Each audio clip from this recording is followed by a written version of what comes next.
ఎంత బాగుందో కదా. అక్కడ వాటర్ మళ్ళీ. ఓహోహోహోహో, so nice. Chennai beautiful. These are not forest areas but they too good.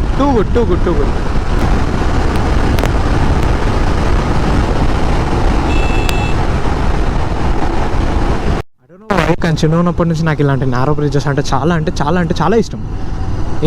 ఇక్కడ కింద వాటర్ పాస్ అవుతుంటానైతే ఇంకా ఇష్టం. ఇక్కడ అంతా ఎండిపోయింది, వాటర్ లేవేమో మరి, ఆబ్వియస్లీ లేవు. So nice. మొత్తం అక్కడ ఉన్న వాటర్లో మొత్తం లోటస్ ఉన్నాయి, మొత్తం కంప్లీట్ లోటస్ ఉన్నాయి అక్కడ. చాలా పెద్దగా ఉండే, నేను మధ్యలోకి వచ్చాక చూసా, చాలా బాగుండే. సో గైస్ మనం స్టార్ట్ అయ్యి ఒక్క నిమిషం నేను దీపక్ గారికి కాల్ చేసిన. ఎగ్జాక్ట్ అప్పుడే స్టార్ట్ అయినాను. ఎప్పుడు స్టార్ట్ అయ్యా? దీపక్ గారికి కాల్ చేసి 12:41 అంటే 12:41 అంటే ఎగ్జాక్ట్ అదే 5 minutes పెట్రోల్ దగ్గర వేసుకున్నా కూడా, ఫ్యూయల్ దగ్గర. 12:50కి స్టార్ట్ అయినాం గైస్.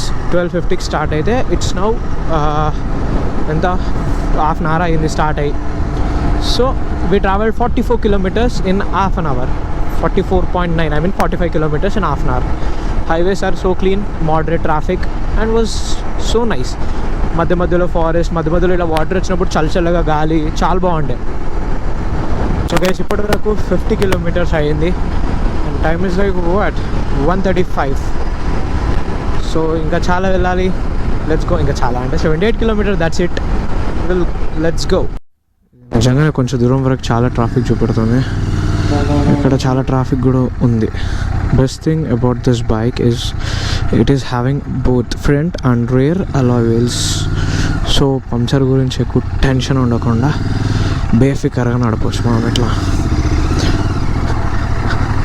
ఓ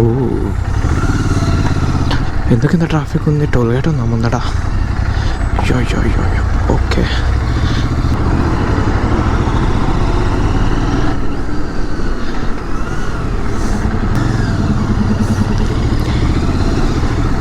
ట్రాఫిక్ ఉంటే రాంగ్ రూట్ వచ్చి పడేసాను బ్యాగ్. అవ్వో అన్న వెయిట్ చేయమంటావా జర్సేపు? ఇక్కడ పక్కకు అందరం అయిపోతాం. రన్నింగ్లో ఉన్నంత వరకు ఎండ తెలియట్లేదు కానీ జంపుతుంది ఎండ. ఆల్మోస్ట్ 32 degrees ఉంది భయ్యా ఇక్కడ. ఓ హాయ్ కౌస్. సూపర్ మచ్చి. మనం వెళ్ళాల్సిన రోడ్ ఇలా కాదు యాక్చువల్లీ, పక్క నుంచి కాదు, ఇలా స్ట్రైట్గా వెళ్ళాలి. అప్పుడే మనకి